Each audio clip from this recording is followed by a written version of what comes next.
Welcome to the 24-hour conference on global organised crime podcast from the Global Initiative Against Transnational Organised Crime. I'm Jack Megan-Vickers.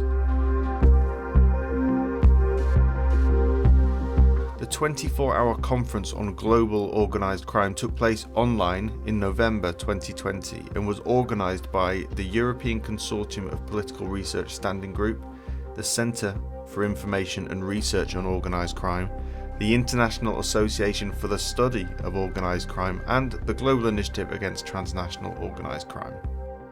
Hundreds of academics, researchers, journalists and others from around the world gathered together to present and discuss the latest research in organised crime. We've selected just 14 of them for this podcast series, but I would encourage you to head over to the website oc24.globalinitiative.net where you can find recordings of other sessions.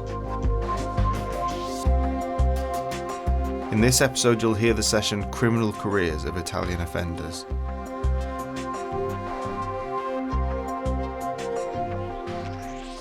I would like to welcome you to this panel, which is now 4C, the fourth panel on this stream. I am Filia Allen from the University of Bath, and I also am part of the ECPR Standing Group on Organised Crime, who've helped organise this fantastic conference. Today's panel, or this panel now, is entitled Life Course Criminal Trajectories of Mafia Members. Before I start, I would just like to, again, repeat a few house rules so that we all know where we stand. We have three interesting speakers today who are going to present and hopefully also with PowerPoint present their work and their ideas in relation to this topic. What I suggest is that they present. They've been given a schedule of 13 minutes more or less. Hopefully they'll stick to that. After those 13 minutes times 3, we will then open the floor to a discussion from the various participants. While they're talking, we will also be collecting questions and we will try and group them together. We'll try and not forget any, and we will try and focus the discussion on the various points that they make and that you find interesting and you will draw attention to. So without further ado, because it's not about me, it's about them, we have 3 papers, and the first person who is going to talk and give their presentation is going to be Associate Professor Francesco Calderoni, who's also a researcher at Transcrime in Milan. And his paper, if I've got it correct here, is The Criminal Careers of Italian Mafia Members. So I will leave it to you, Francesco, to do your presentation. Thank you very much, and 13 minutes. Well, thank you very much, Filia, and hello, everyone. Thanks also to the organizers for arranging this very interesting event. I followed the previous sessions and they were indeed very, very interesting. So thank you very much again. While I share my screen, I wish to clarify our panel title is Criminal Careers of Italian Mafia Members. And we are presenting here the results of a project we have conducted for 3 years, which encompasses a number of different activities. We are just presenting here some of the activities, but feel free to ask for more. The other co-authors of this work are presenting later, except one, because we are only presenting 3 presentations, who is Tommaso Comunale. I just want to acknowledge his contribution as well, and he's among the public, I guess. So let me quickly move on. What is the criminal career and why is it relevant? We call criminal career the sequence of crimes committed by an individual throughout his life course. It is we can say a prominent approach in criminology and has contributed to interesting developments in the last decades. For example, these kind of studies mostly showed that most criminals, most offenders, the criminal career follows so-called the age crime curve, where offending peaks in the late teens and the early adulthood, and then decrease quite steeply afterwards. And these and criminal career research also allowed to identify different types of populations or different patterns of offending throughout the life course of individuals. For example, on identifying categories which are now quite prominent and famous, like adolescence limited offenders, life course persisters, and late onset offenders, which are then associated with specific risk factors or features in their life and socioeconomic activities. However, most of this research has until recently focused on general offending population based on surveys, and also mostly on populations that were observed for mostly in their youth, so between the teens and eventually up until 30. However, in the last years, some colleagues, mostly from the Netherlands, but also in Australia, started to publish interesting research where they had access to this information on very specific subsamples of organized criminals. And this research can allow to challenge a little bit these ideas because, for example, these studies show that a larger proportion of adult offset offenders is found in organized criminals, meaning that a significant proportion of organized criminals have their first conviction or crime later in life, which is absolutely unheard compared to, we can say, mainstream criminal career research.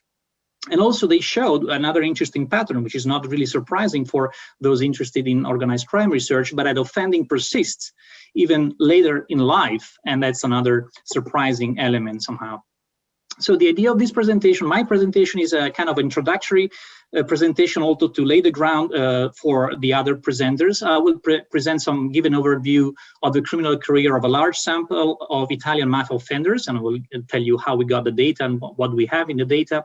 Well, I will provide some descriptive statistics of their offending careers and examine 4 of the most popular criminal career parameters, namely the duration, which is basically the number of active years and number of years between the first crime and the last crime in a criminal career of a mafia offender, the frequency, which is basically the average number of crimes committed every year, then the specialization, which is an index that basically tries to assess whether an offender focuses on a small number of crimes or actually crime categories, or commits a variety of crimes within these categories, and then the escalation, so whether the crimes are increasingly serious throughout their criminal career or not.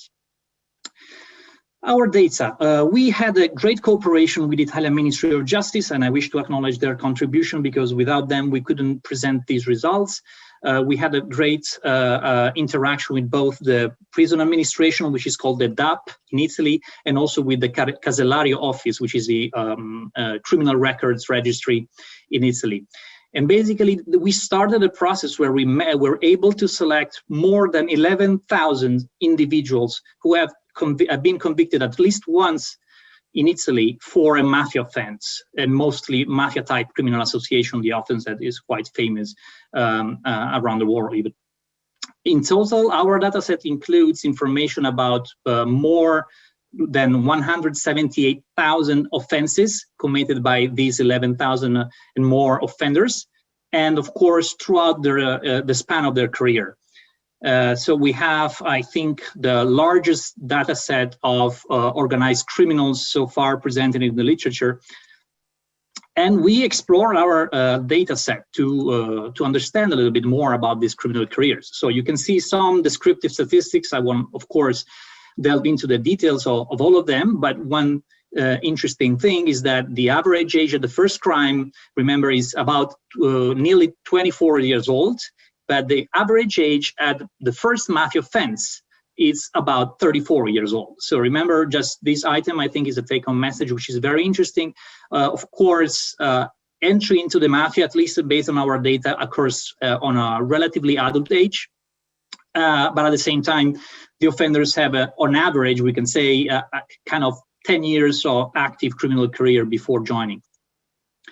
This is the famous, we can call the famous age crime curve, and basically you see a shape which is very similar to most criminal career and life course research in criminology. We see a peak in the early age, in late teens and early adulthood, and then the amount of crime committed by our mafia offenders decreases.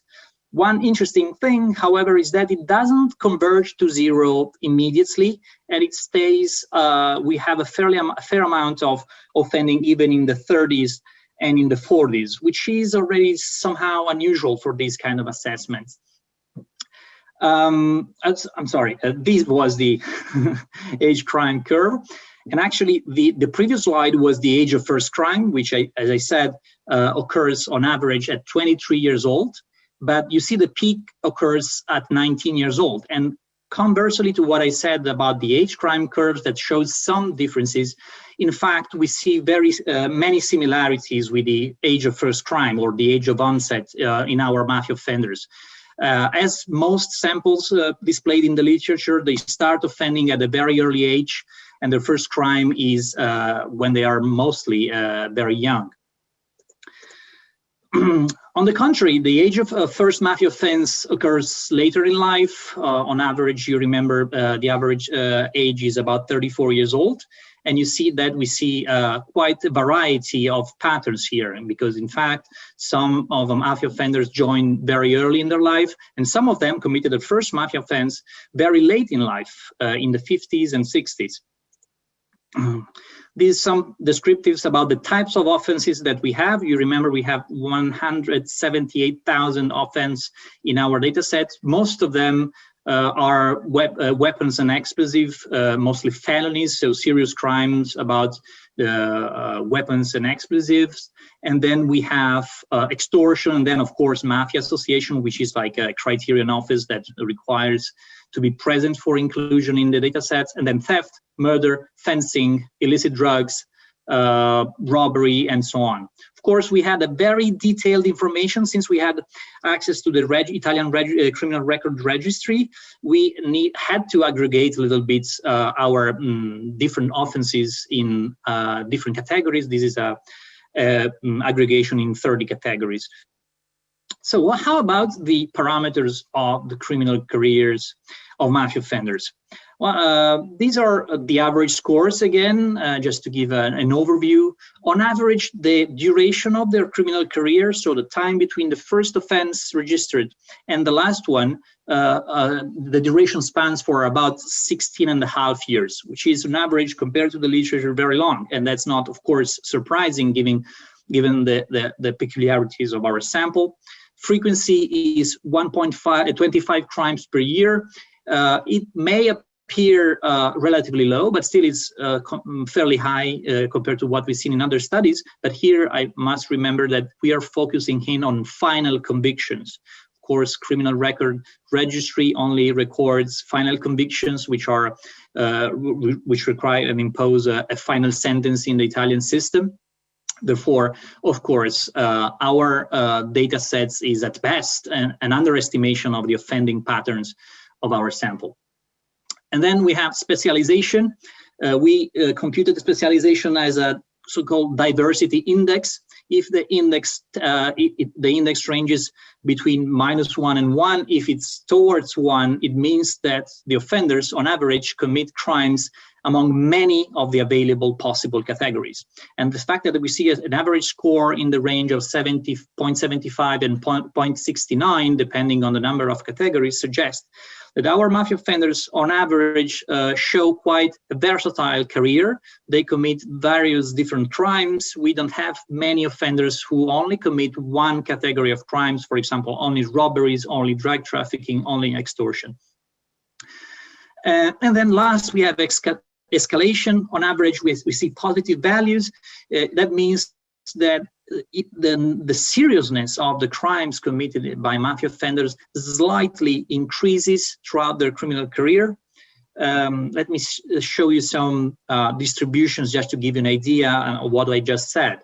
So duration, again, on average is 16 years, but you see, of course, given the size of our sample, an enormous amount of heterogeneity. You see the high bar at 0 is because a fair amount of offenders in the range of more than 700 offenders were only convicted for the mafia offense. Therefore, we are not in a position to compute any criminal career for the scope of our assessment. They have just committed one crime, and therefore we don't have a clear idea of the duration of their offending career. But you see that some offenders on the right tail of the distribution have criminal careers spanning for 30, 40 years, which is definitely very long. This is the frequency, which on average, you remember, is about 1.225, but the fat tail, or kind of a fat tail on the right, shows that we have offenders who are extremely intensely committing crimes throughout their career in the range of 10 crimes per year. And as I already mentioned, these are final convictions, so that's particularly relevant. And I'm going to conclude, Fidia. So specialization, again, is slightly tilted on the right. It means that on average, there's a kind of a diversification of the types of crimes committed by our offenders. And again, the escalation is slightly on the peak, is slightly on the right of the zero, meaning that, again, that there's an increase in the seriousness of the offender's seriousness. So wrapping up, offending careers of mafiot offenders, we had evidence about first crime, which is committed very similarly to what we observe in the general population studies. On the contrary, we see an age crime curve that, yes, of course, is concentrated in the early adulthood. It doesn't surprise this. It's consistent with most of the literature, but at the same time, we see an interesting pattern of offending also in full adulthood, even in late adulthood. And mafia involvement, on the contrary, occurs at different moments in life, but on average occurs at 34 years old, which is pretty late from our perspective. And again, we have a long duration, high frequency, although we are using final convictions, and kind of an unspecialized offending with some slight escalation towards the advancement in the criminal career. And I'm done. Thank you very much for that really interesting presentation. So next we have, is it Gian Maria? Are you ready to present? So first of all, thank you for all the people that are participating today, and especially thank you for all the people that organized this tremendous conference. I think it's a great opportunity to bring a lot of researchers and practitioners and policymakers together to discuss about organized crime. So with no further ado, I'll introduce my presentation, which is entitled Life Post-Criminal Trajectories of Mafia Members, which actually summarizes research that we published last year in Crime and Delinquency Journal, of which I'll give you reference at the end of the presentation. The authors are, besides myself, Francesco Calderoni, who just introduced the main data set that we use, Tommaso Comunale, and Cecilia Meneghini. I am now a postdoctoral researcher at the University of Trento, but I carried out this work when I was at Catholic University in Milan and at Transcrime. So background, as partially anticipated by Francesco, beginning in the mid-80s, there was an increasing interest from the criminological perspective on life course and developmental frameworks to try to characterize delinquency and offending. This was actually a seminal paper of Blumstein and colleagues in 1986, commissioned by American institutions to try to understand how actually people develop their delinquency behaviors over time, and how to try to prevent people from engaging in criminal activities. However, again, little attention being paid to careers of offenders that were involved in complex crimes. Works that were published in that field of research were actually focusing on juveniles and high volume crimes. So no space actually for organized crime or types like white collar crimes. Likely in the last years, especially due to an increasing availability in the data on organized crime, there has been a new line of research that actually originated, I would say, from the Netherlands with the seminal studies by Van Koppen and Clemens and colleagues, but also in the United Kingdom and more recently in Australia. So that's where actually our research fits in the greater framework of life course criminology within a subfield of life course criminology and organized crime. So we all know that the Italian mafias have some specific characteristics that actually discriminate them from other types of organized crime. So literature indicates that actually complex crime follows specific career patterns, whether they be longitudinal patterns or structural patterns, but that organized crime and complex patterns are different high-value crimes and frequency. So studying the criminal career of Italian mafia offenders would offer two important benefits. First of all, the first one is the to the knowledge that scholars have on OC dynamics, especially again given the dearth of data in Italy, foremost on on the specific criminal phenomenon, mafia in particular, but also on organized crime in general. It is a really difficult phenomenon to measure. So it is difficult to create data and to gather data and to collect data on this phenomenon. And the second one is a contribution to the wider theoretical debate on the life course framework. So how generalizable is, again, the age crime curve, and how generalizable are other types of theoretical descriptions that have been developed on empirical basis that were focusing on other types of samples and delinquent offenders. So our work is basically motivated by three main research questions. First one is, what are the characteristics of criminal trajectories of mafia offenders? The second one is, do they differ from those of the general offending population? The third one is, how do criminal career parameters differ across trajectories? As Francesco introduced very well before, we also computed criminal career parameters for the entire population, and we were interested in understanding whether there was some sort of correlation and what were the patterns that we can find in connecting trajectories with criminal career parameters. So the method, Francesco again did a great introduction of the information that we use, but for those of you that were not connected yet, we rely on the PMM dataset, which is the big dataset that was provided to us from the Italian Ministry of Interior, and it actually contains data on 11,138 mafia offenders that were convicted in Italy for mafia offenses from 1982 to 2017, accounting for a total of 170,000, more than 178,000 criminal offenses. So we believe that this is probably the biggest, the widest data set of offenders that was ever made available for research purposes. And to carry out our analysis, we relied on, let's say, a twofold perspective. The first one, again, is calculating criminal career for the entire population. Criminal career parameters are these metrics that are used to assess, for example, the behavior of and the characteristics of the careers of people that are involved in a specific criminal enterprise or in a specific criminal sequence. So, for example, the duration of the career, the frequency which they commit crimes, the escalation. So, using seriousness, whether their careers escalate in terms of seriousness or whether they escalate. Then we computed criminal trajectories using group-based trajectory modeling, which is this. It is a methodology that has been developed, especially in public health sciences, to measure how, for example, we're developing symptoms to diseases, but that found a lot of success and interest also in the criminological community.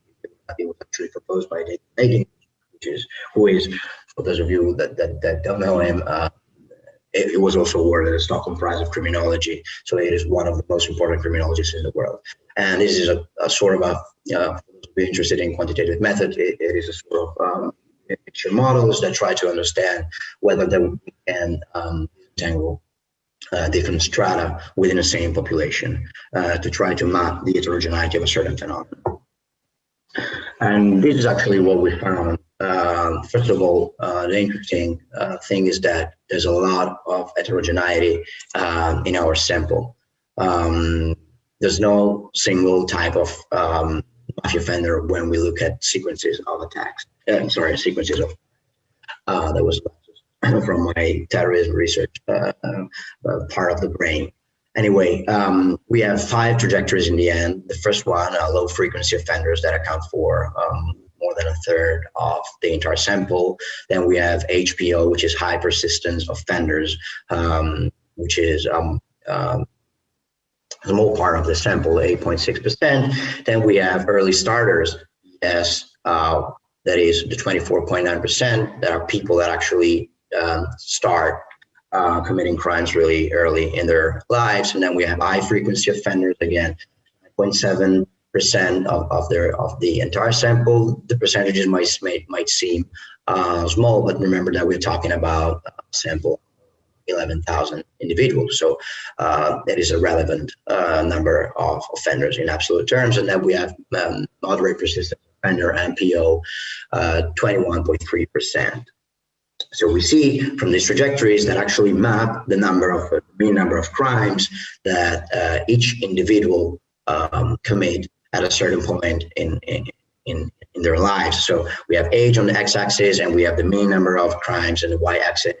And these trajectories are, of course, estimations, and are, of course, let's call them clustering techniques. So they are approximations of what is actually undergoing within the data set, but they are actually very good in capturing differences and in clustering together people that have similar behaviors, at least from this longitudinal point of view. So what we found from when we try to understand the relation between the parameters and the trajectories. So low frequency offenders, again, more than 35% of the entire sample are offenders that on average are born earlier. They have below average duration. They have the lowest frequency and seriousness, and they present a late onset pattern. So they start to commit crimes later in life, and they've been targeted by long prison sentences. That's why actually they have this below average duration. Then we have high persistency offenders, which start to offend early and continue well into adulthood. And the peak, which is really interesting, and it goes against a lot of the literature in criminology, is that they have the longest duration, and their peak is around their 30s. And they have a high number of offenses and a high number of violent crimes. Then we have the early starters, which count for a little bit less than 25%. They early peak around 23, and they steady decline. They are younger, they are committing less violent crimes, and their average onset age is at years. And this trajectory is interesting because it includes the members of the more recent generation. And history, because some of them might end up having other crimes later in their lives, but at that point in time, up to 2017, this is the trajectory where the more recent generation fall into. Then we have high frequency offenders, where we have high frequency from the beginning of their careers. They are somehow the prototypical mafia criminal, early, violent, and again, prolonged. And the interesting thing is that 23% of these people are labeled as bosses in the mafia bosses data set. And then we have finally mafia persistent offenders, where the careers start with low frequency, their duration is above average, and they enter into the mafias in their early 30s, but commit less serious and violent offenders compared to high frequency offenders, which is the other trajectories that from the longitudinal point of view, from the shape of the trajectory point of view, might resemble very persistent offenders. But we see different patterns at the criminal career parameters within the same trajectory. So the discussion, I'm going to conclude then. The main similarities with other samples is that, first of all, criminal careers mostly peak during young adulthood or youth, with some specific anomalies, but that's the average, let's say. And then the largest trajectories comprise low frequency offenders, which is in line with what actually the literature found. And then we have less peculiar patterns compared to other OC samples. So Netherlands samples or the United Kingdom samples. That might be because mafia, again, is a really different phenomenon from the organized crime as it is labeled in the Netherlands, and because of how the legal system and the judicial system actually responded to mafia in Italy in the last 20 years. And then the main differences, which are, I think, the most important part, is that a relevant fraction of the sample exhibit long-lasting careers, with a high number of violent crimes. Then we have a long duration that indicates that mafia membership actually has a long-lasting impact on individual criminal careers. And then the persistence, again, is remarkable given the strong reaction and effort play by the Italian state to tackle mafias, especially after the 90s, so in the last 25 years. Regardless of increased penalties over the years, we have a lot of persistence going on. And I'm done. So this is the full citation for our work. It is fully available to everyone, open access. You just follow the link and you'll see a lot of details about the analysis that I presented here. So thank you, everyone, for your attention. And if you have any curiosity, please copy and email. This is my address. Thank you again. Thank you. Thank you very much, Gianmaria, and I hope that there will also be some questions for you later. Sure. Thank you very much. And our last but not least, Cecilia is our presenter. So I give you the virtual platform or the virtual floor. Are you sharing your presentation as well? Thank you. Yes, I am. So Thank you very much. So good evening, everybody. Thank you for staying here until the third presentation of this panel.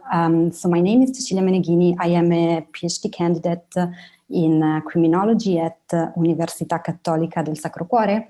And tonight I'm gonna present you the third piece of our research on criminal careers of Italian mafia members. And this specific research deals with the criminal careers prior to recruitment into organized crime. So as we know, while there is quite a bit of research on recruitment into gangs, research on recruitment into organized crime is quite limited. We know, so we have seen that on average in our sample of Italian mafia offenders, recruitment occurs at 34 years of age, so during their adulthood. However, there is, in our sample, we have some offenders that are recruited in their 20s, so earlier than that, and some other offenders that are recruited well into their 40s or 50s.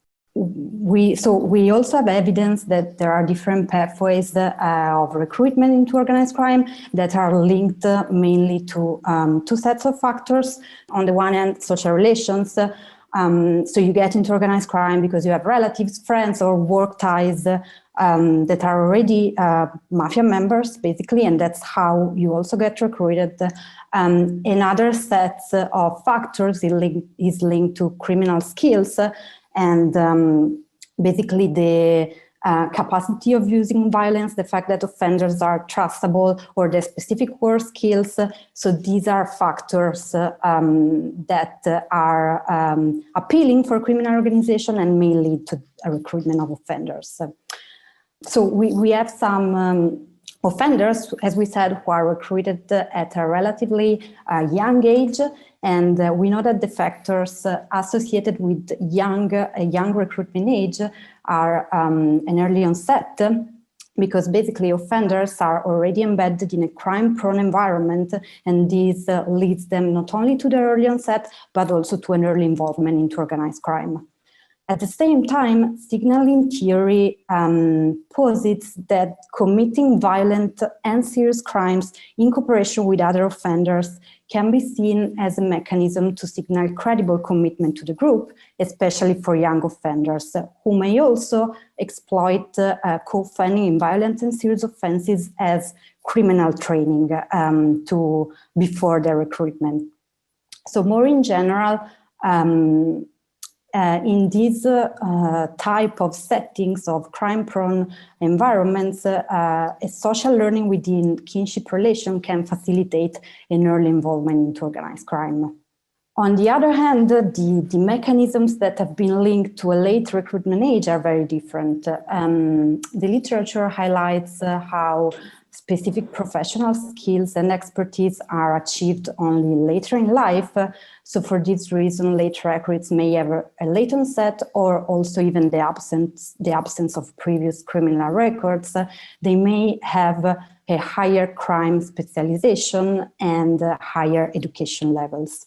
So putting together all these ideas, our work aims to examine the criminal career leading to the criminal career prior to recruitment, leading to an early or late recruitment into organized crime. And just summing up all these ideas that I have presented, our hypothesis is that an early organized crime recruitment is linked to an early onset to higher levels of violence prior to recruitment, higher levels of violent co-offending, and a lower education of the offender.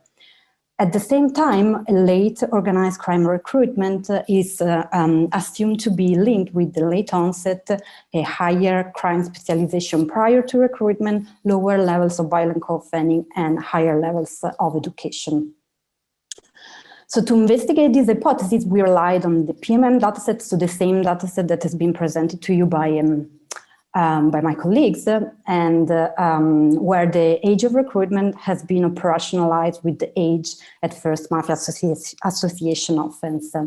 The model is a logistic regression where the dependent variable is a dummy for being an early versus a late recruit, and the threshold for early and late recruitment have been set at age 27, which is the 20th percentile of the age at first mafia offense distribution, while age 42 is the 80th percentile of this distribution. However, we also try to work on try to change this threshold in order to ensure that results are not due to the specific threshold that we have assigned. The independent variables of the model are the criminal variable and parameters that has been presented by Francesco in his first presentation, but in this case, they were computed only on the period prior to recruitment. All model control for the year of birth, and we also run some robust analyses that focus only on offenders born in the time span between 1962 and 1970s. Why did we do that? So you can see here on the left pane the age at first, the distribution of the age at first mafia offense, where early recruits are in red and late recruits are in blue. And you can also see the distribution of early and late recruits by their year of birth. And you can see how early recruits were born in more recent decades.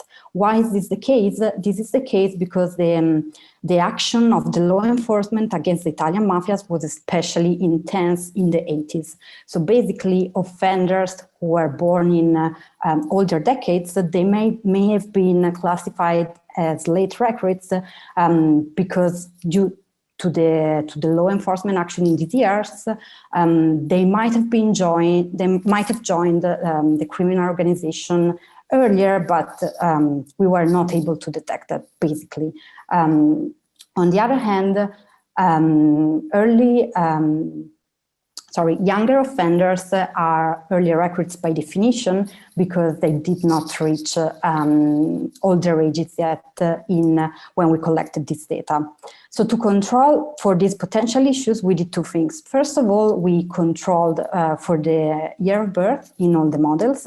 And second of all, we presented some models where the analysis was restricted basically to the offenders that are in the intersection between the two color distribution in the right pane.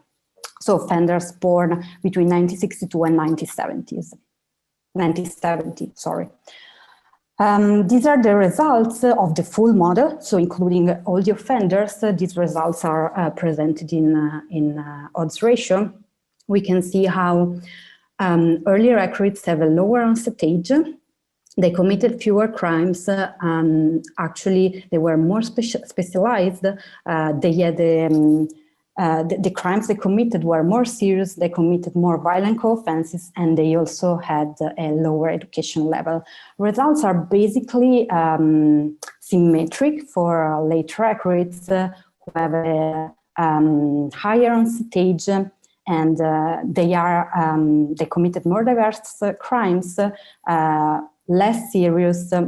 They committed fewer co-offenses, fewer violent offenses, and fewer violent co-offenses.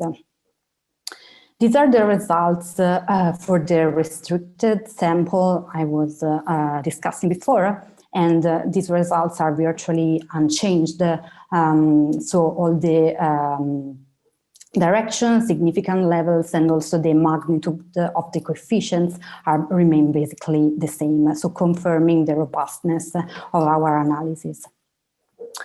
To conclude, our research found evidence that there are different criminal pathways into organized crime and that lead to different recruitment ages. Our hypothesis on early recruits is basically confirmed because these offenders appear to be the ones more embedded in crime-prone environments due to their higher serious offending, more violent co-offending, and they also have lower odds of high school graduation. On the other hand, our hypothesis linked to late recruits is only partially confirmed because there is no evidence of their higher specialization in criminal skills because they don't have a higher specialization level, and also they don't appear to be more educated compared to early recruits. But they committed fewer serious offenses, and their offending was less violent in general.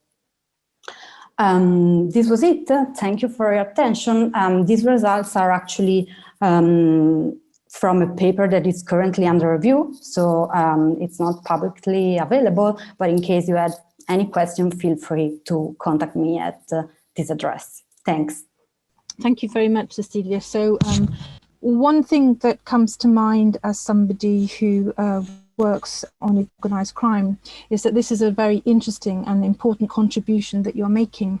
But I slightly, I would like to, and one of the questions that came up was to perhaps explain better the methodology, because I know that you had to kind of rush the presentation for time, but it might be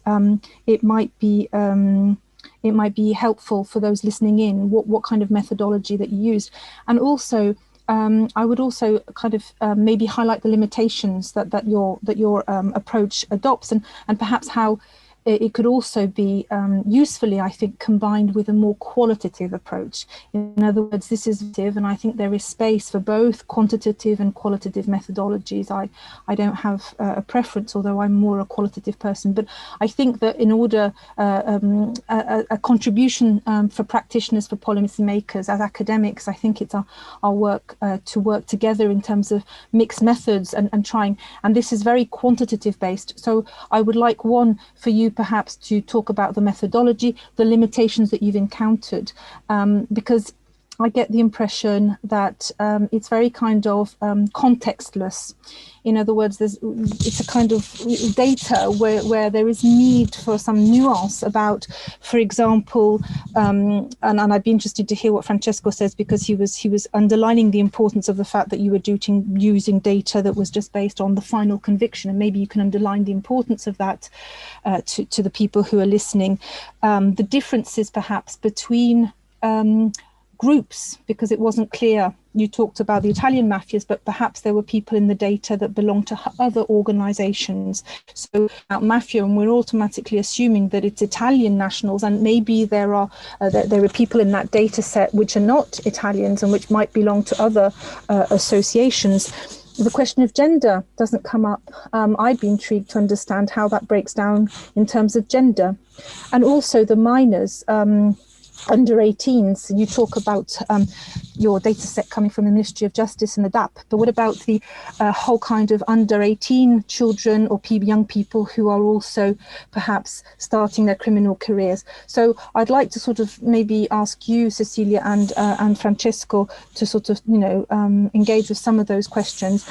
So, okay, thank you, Filia. I'll start, and maybe then Cecilia can maybe provide some insights into the methodology of her part. I'll start from your comment about methods and mixed methods. Of course, you're like slamming an open door with me about this. So clearly, I'm a big fan of qualitative research, mixed method research. But at the same time, just be very clear, this is not what we have been doing here. in the short span of 30 minutes, we try to present one study or one set of studies following this trend of research. So, of course, I mean, a little bit the same goes for how about the minors, how about the women? Yeah, of course, but we're not trying to do an encyclopedia of mafia studies here, and there are libraries already. And so a little bit of insight, a little bit of details. In our sample, which are, of course, those who were finally convicted for at least one mafia offense, males are 98.2%, just to be clear, 98.2%.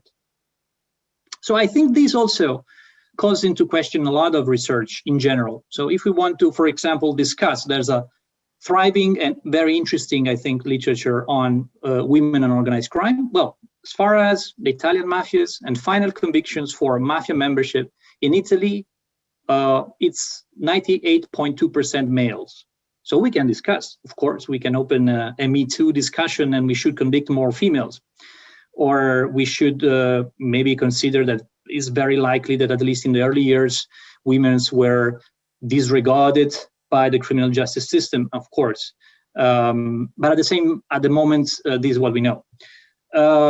Nationality and residence, 98.4% were born in Italy, 99.3% resided in Italy.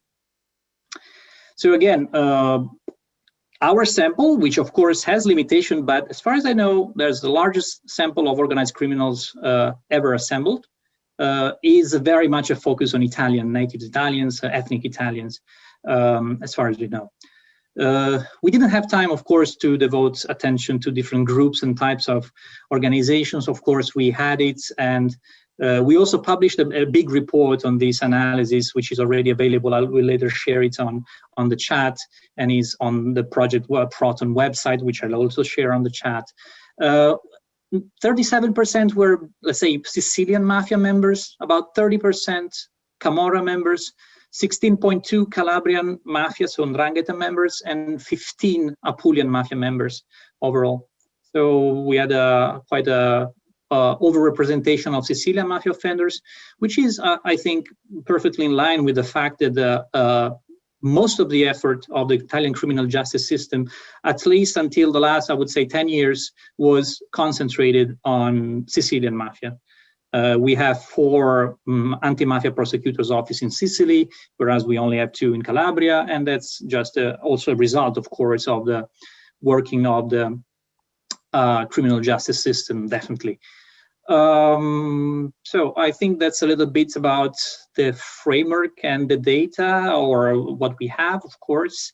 I think maybe, Cecilia, you want to add something about the method, because in the end, we conducted so many different analyses, so it depends on what methods you want more insight. So let's start with Cecilia. She will tell you more about what she did. Yes, no. Before discussing the method in detail, I wanted to add something concerning limitations, because that's part of the question that you asked us. And of course, there are many different limitations to the data we use. For example, in my specific analysis, a strong assumption that we made is that we use the age at first of the age at which the offender was convicted for his first mafia association crime as a proxy to operationalize basically recruitment. And of course, this might be not very precise. We did a lot of checks. We tried to move this age 3 years later, 3 years earlier, just to check if anything changed. So we try to do our best to address this limitation, but of course, this is a problem of relying, part of the problem of relying on official conviction data, and I believe that this is a great room for improvement also by more qualitative methods, because of course, knowing more about when the offender is actually recruited, so at what age, and when the offender is in the end convicted for his mafia crime could surely help our analysis. And this is some kind of information that we could not see from official conviction data. Concerning specifically the methodology, in the work that I presented, we relied on logistic regression. So our models have a dummy as a dependent variable, and basically they look for the probability of being an early recruit as opposed to being a late recruit, depending on different criminal career parameters that were computed on the time spent prior to recruitment. So I hope that this clarifies a bit the aspects of the methodology of my research. I don't know if any of my colleagues have anything else to add on methodology or on this discussion specifically. Yeah, so again, that is a methodological technique that has been developed in the health sciences to, again, map, for example, the development of symptoms over time when you look at a patient, at his clinical history, and you try to understand, for example, how some strata within a sample, within a population, react to a certain drug or to a certain type of intervention, and how their clinical history is unfolding over time. So basically, in that case, you have some healthcare related measure, but you can also, of course, apply that to other types of measures. In our case, we used crimes committed at a certain age to try to understand, again, whether we can disentangle different trajectories, longitudinal trajectories of mafia members over time. So the application is, it is available on the most common statistical softwares or packages or languages, whatever you want to call them. And the big limitation of the method is that you have to make some choices regarding, first of all, the transformation or the processing of your data. In our case, we had this gigantic, it was not gigantic in the big data sense, but it was gigantic matrix in sense of crimes, and crimes over time in our population were not normally distributed. You had a lot of variance, so we had to make some operations to make the matrix computable. We had to make some operations to make sure that the software was able to actually handle the complexity without breaking. So we had to, for example, capping the limit of crimes within a certain year to 15, even though there were mafia offenders that were particularly prolific and committed even more than 100 crimes in 1 year. So that was the first choice that we made, trying to reduce the complexity and the variance within the matrix. And then we also had to put a sort of a limitation in the age span. So because we had to reduce the problem of the many zeros that we had in our matrix. Okay, so for example, we interrupted our analysis on a certain age, while, however, we had data on crimes committed even after that age. So we capped it at 60 years old, but we had mafia offenders that were so young-minded that were actually committing crimes after they were aged 70. So these were the actual processing phases and steps that we had to carry out to make sure that our approach was something that we can compute from a technical point of view. Then the other aspect that might be more related to the theory is that you don't have a ground truth, first of all. So you don't really know whether the trajectories are 3, 4, 5, or 6, and you have to rely on some sort of heuristics, which are mathematical heuristics, but still heuristics. And you compare different models and you try to understand how they fit, and you select the model that fits better your data. We did it. We did a lot of sensitivity trying to test different specifications based on the polynomial degree of the trajectories, for example, the number of trajectories. And after a lot of tests, this was the actual outcome that was more convincing from a statistical point of view, but also from a theoretical point of view, because we wanted to also compare what we found with the shapes of other trajectories found in other studies. So I think these are the two limitations, are not limitations in the strict sense, but are caveats that should be put, on the table when we discuss this methodology. But again, yeah, this is I don't know if this answers. It does answer. I'm not saying they're limitations. I just think, as you say, that they're caveats that need to be taken into account. So from your research then, and my main question would be then, what are you telling policymakers in Italy from the research that you have produced? That's my question. I'll come back just quickly to a comment that Francesco made about the Sicilian Mafia and the Camorra. I think you just need to engage with the data, not take the data as a set truth, because I think that there are particularities about the data that need to somehow be taken into account. You know, the fact that I don't know how many percentage of women doesn't mean that women are there is something that is quite problematic. And you say that it's normal for the Sicilian Mafia to be convicted or have more mafiosi from Cosa Nostra. I'm not sure. I think that's debatable. So I think that the context is important to a certain extent. I mean, you know, there's space for quantitative, as you've done. What I'd like to do is to understand, were you then telling policymakers on the basis of your research findings? You've made statements about differences and similarities with the literature, but then on the basis of this great data set that you've had access to, what are you telling the Italian government, Italian judiciary, the Italian police? Are you telling them that all mafiosi are aged 32 and over because that's the age that you've identified as being the kind of average mean of a mafioso? From my own personal research, that's not what I'm seeing in terms of age, but you've obviously got a very clear data set. So what are the policy implications that you would be giving to your Italian practitioners, your Italian law enforcement, and also European at that point? Because if we're then saying that Italians are migrating to other countries, then what fantastic conclusions can you give your policymakers on the basis of this very extensive and very important data set? Yeah, this is an interesting question. So let's assume for first that I'll be able to reach the Italian government on this topic, and I'll be able to talk to them and to make some suggestions from a policy point of view. I would say that the most important takeaway of this analysis, and I really agree with you that we don't have to take the data for granted.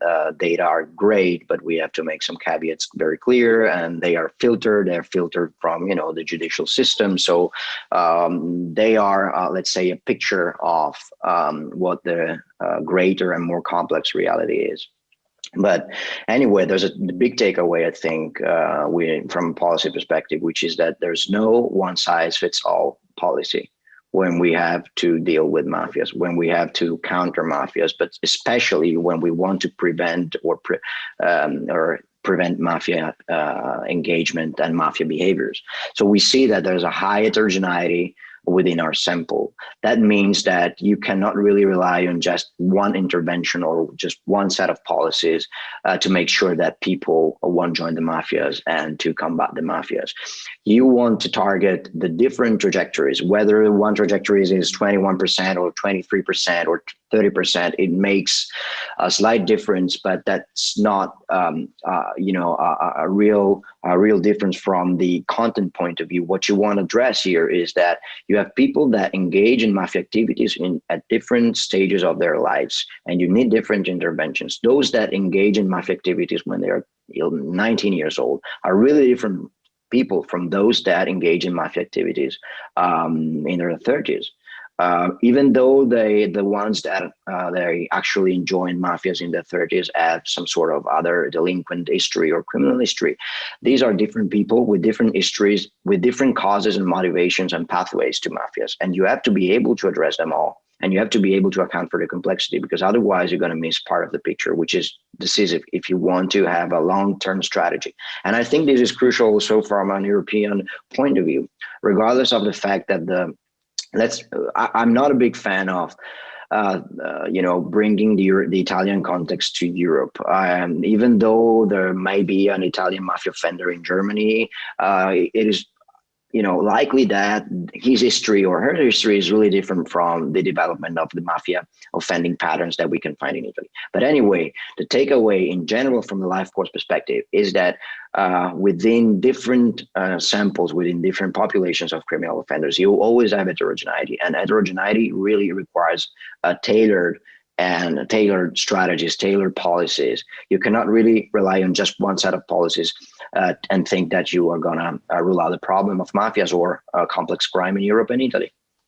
No, absolutely. But I just wonder whether the fact that, you're saying that the age is so high, which is obviously what you didn't expect, it means, as you say, we're not tailoring an intervention at an earlier stage of younger kind of career, criminal careers, i.e., the young people living in poverty or whatever who start on a criminal career. We're looking at more sophisticated mafia-type crime, and not necessarily everybody starts on a mafia association kind of path. It can be drug trafficking or drug running or whatever. So I just think the context, it's sometimes just presented as data without actually context. And I think, this is context, these are people. And I think it's sometimes better just to sort of give it a kind of contextual perspective in order to then be able to say, what do we tell policymakers? How are we making this research useful? And I think it is useful research, but how do we make it manageable? Does it mean we're only going to target 30-year-olds who, because of your data set, is telling us that only mafiosi really hit? Can I address this? Because again, as I tried to say before, if researchers do a piece of research, it's, I think, a bit out of scope to ask why your research do not address another topic. Or, of course, I mean, I don't think I listened carefully to at least Cecilia and Gian Maria presentation. I couldn't listen carefully to my presentation, but I don't think I gave the impression that, okay, we are bringing some new new gospel to the debate. I think I just emphasized that, of course, this is the first time that 11,000 criminal careers were analyzed. So just to, if I may, I think however, I think, Filia, you raised a very good point in saying, okay, but how can we translate this information or this evidence or research and outcomes of your research into policy? And if I may, I would like to show a couple of additional slides that I have prepared, because the amount of information that we have were so huge. So if you bear on me for a second, I will share them if it is okay for you, Filia. Of course, the more okay. You can, the better. Thank you. So because one thing that we are trying to do, for example, is explore how these careers have changed throughout time. So we didn't have time, of course, to discuss all this with you. I guess you should see that. All right. So just to give you an idea, this is the prevalence by age and decade. It means every color is a different decades of birth of mafiosi. All right. So here on the right, you see those who were born before 1940. And the pink on the left is the other extreme, those who were born after 1980, right? It's clearly, there's a difference here. There's a different pattern. So the older mafiosi received convictions later in their life for any kind of crime, even trespassing, or we had convictions for not showing up to the military service, just to give you an idea of the breadth of the convictions we have. Of course, these are final convictions. And certainly, if they stole a pack of cigarettes in a tobacconist, we will never have that, unless they were prosecuted and convicted for that, which is unlikely. But if we look, for example, at the age of first crime, more or less, all decades or generations, so let me pass this word, generations of mafiosi show similar patterns, except for the older two generations here.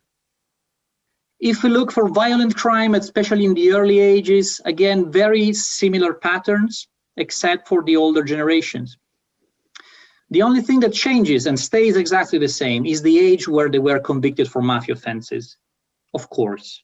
Because we have a span of information, but on the contrary, mafia association was only introduced, we most know, in 1982. All right, so these individuals didn't face the state reaction at the same moment in their life. And I think this is interesting. Also here, we compare here the number of crimes, which is the red, how many crimes, and the moment of the first entry in prison. Older mafiosi were imprisoned later in life. And on the left part of the graph, you see they were free to commit crimes and being convicted for crimes without being imprisoned for many years. And our policy implication and take-home messages here, for many years, the Italian criminal justice system was not working at full speed, probably, against the mafiosi, or eventually they were able to divert the attention of the criminal justice system. Look at, and I conclude here, Filia, thank you. Look at those born after the 80s. Look at how they start committing many crimes, or actually being convicted for many crimes, and right away they are sent to prison. And in these days, they are sent to prison for longer sentences, because for 3 times the Italian state has ticked up the penalties for mafia association. So sorry to interrupt. So are you basically saying that the system, the criminal justice system, is changing, and therefore that's why you see this shift, rather than the criminal themselves changing or being from different backgrounds? Because one piece of research that I did clearly made a difference between young Neapolitans and their criminal careers in the center of Naples and their careers in Caserta. There was clearly a difference, that the people who were becoming involved in the Casalese clan in Caserta happened to start in their criminal career slightly later than the young Naples, and there was a clear distinction and a dialectic, or a clear binary distinction, between older criminals in the Casertano and younger criminals in the center of Naples. So are you basically saying that it's the criminal justice system which is changing, and therefore finally managing to condemn them at a later age, or is it that the criminal careers are different over time? Yeah, I think certainly I'm saying the first point, and I agree. That's what we are saying, that at least throughout the 6 decades of mafiosi, we see clearly a difference. And the only reason we can have this difference and interpret this difference is that they have been hit harder, the younger mafiosi, and sooner. Then, if you, I remember your piece, and I think you're right. But we are not looking at the Casalesi or the gangs in Naples here. I could say we could have I think we have a provincial level of detail if we wanted to. So, for example, we could test your suggestion and findings from your research on a larger sample of offenders, and see whether, for example, it stayed the same through time.